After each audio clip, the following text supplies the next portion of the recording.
বলেন।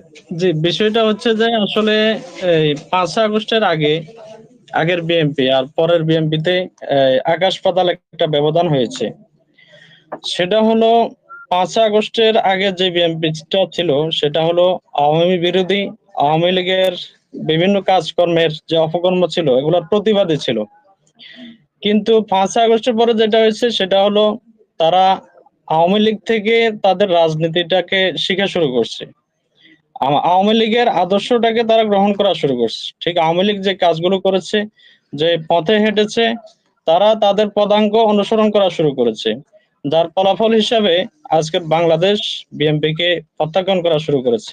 যার প্রমাণ বর্তমানে যে বিশ্ববিদ্যালয় নির্বাচনগুলো হয়েছে, এটা জাতি প্রমাণ করেছে।